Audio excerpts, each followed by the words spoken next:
Hi, and welcome to the second video. I can't believe it either. This is the voice of consistency speaking to you right now. I can't believe I'm on number 2. I've never done anything twice. I've never done anything the same twice, at least. Everyday tasks for me get more and more complicated every day. So what are we drawing? It's basically another case of feeling out as we go. The sort of thing we did in the first video, really. Kind of opted for more of a figure this time.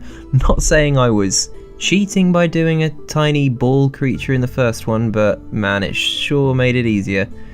Much rather do that for my first spectator session than something any more complex. So, we're building it up, we're pushing the boat out. We have Slouchy Dragon Man today. Named as such for his slouchy posture and the fact he looks like a dragon man. Also has a weird mask on, not because I was too lazy to draw a muzzle. I did just think it looked cool. So this is interesting. Hopefully we're going to go a bit further than this. A lot further than this would be ideal in terms of recording things and chatting. To be honest, I learned a lot from the last one. I had to make that little intro bit, decided what to do with the images at the end, even just figuring out what software to use and how to speed things up, recording VO and putting that over effectively. And I even learned after the fact, once the video was released, that, maybe I need to work on my leveling, have some sort of music track in the background. All these things are great because it's just a way to make things better in the future. And there's a couple points to this whole process. I guess I haven't really talked about that. The main one is for the drawing ability, I guess. It's really interesting the kind of changes it makes to your workflow when you're drawing knowing that there are people watching. Obviously everything becomes a lot more concise. Everything becomes way more focused. The way you work isn't as staggered as it might normally be. There aren't as many background programs being checked, if any, to be honest. You just kind of have to buckle in for the ride and get it done, which for me is a huge help. It's not often that I do any sort of digital painting in one sitting, partly because of free time, and day jobs and having to fit all these things around, but also just because of stamina. I know that's something I've got really lax on, is just being able to sit there and focus and keep up the same level of energy, whereas doing this almost forces you, and it becomes a sort of endurance exercise, which is just fantastic. Really pleased that that's something that I can work on, and it already seems to be making a difference, which is great, to be honest. There was no reason for me to stop in producing this one, and I didn't.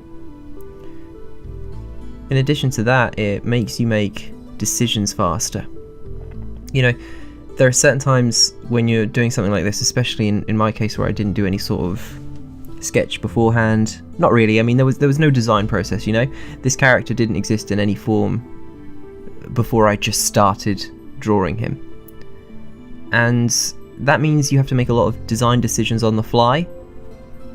Such as the colours. Even now, the way I'm working in the texture, I haven't decided on the texture of his skin, but that's something that I'm working out as I go. And this whole process of recording is making me think about that faster. I'm coming to those decisions as quickly as possible because I don't want to hold the process up, and I want to get this done. And that's really the main thing. There's so many things you can get hung up on that stop you making things.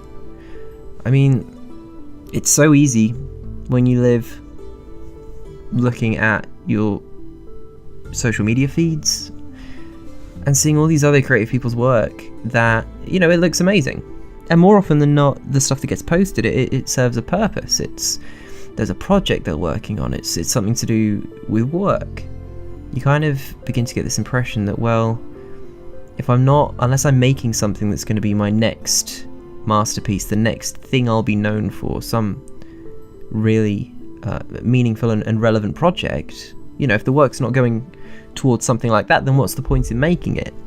And that's such an easy trap to fall into. And sometimes it's just hard to admit to yourself that that's what's happening.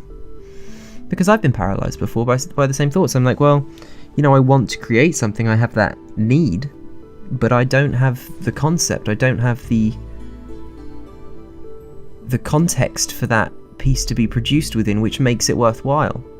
Which is absolutely nonsense, because you should just make it for the sake of doing it. You know, this dude is rough, not completely rendered. You know, there was no elaborate thought that went into his design, and he could be better. That's the point I'm trying to make. He could be a lot better in almost every way. But if I thought like that and held off, then he wouldn't exist at all, you know? So you kind of have to think, well, making for the sake of making is completely fine, because if that didn't happen, then nothing would ever get done. And I'm not saying this out loud to sound preachy, not in the slightest, because this is something I struggle with every day, and really it's one of the main reasons that I do this.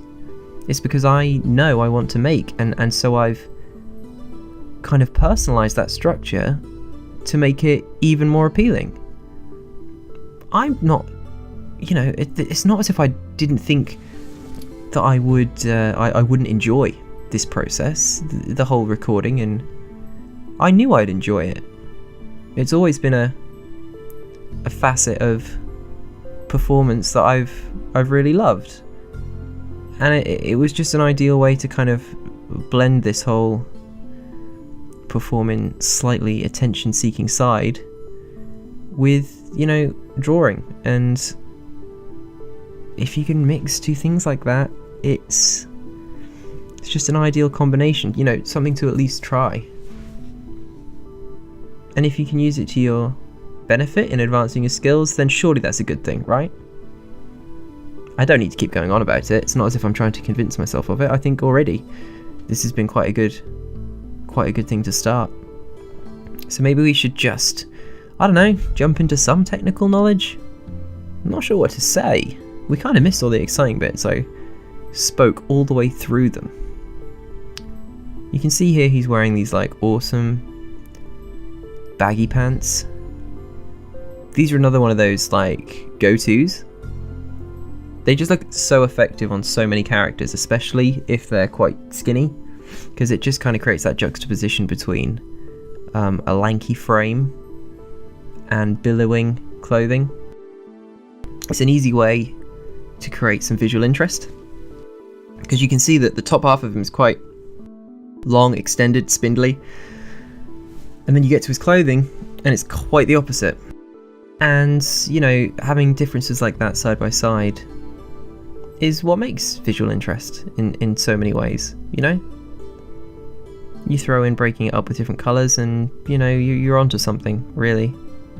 The same, honestly, exact thing applies to the way I did the face.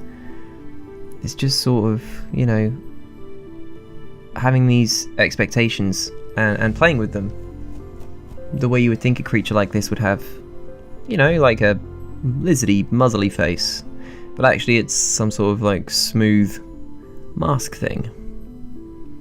It's those differences. And in this case, you know, they were two pretty easy ones to grab, and maybe that's why I could make, you know, something half effective without putting in loads of thought. And if I'm being honest, it's not as if I planned any of that. It just sort of becomes habit after a while, which is good. You know, design habits are a good and bad thing. Great when you need to make something quickly, but sometimes a lot of your stuff can be over familiar. I know that's something else that I struggle with. Oh yeah, we're adding some cool little stitching in here. This kind of stops the trousers looking like they were just made out of anything, or Play-Doh. It's just a little visual clue. A little visual clue to suggest that, you know, it is material. And then we go back in with some colour to jazz up the skin a bit, because it was looking a little plain. And there we go. Man, I ain't thinking of a name for this one. Masked Dragon dude.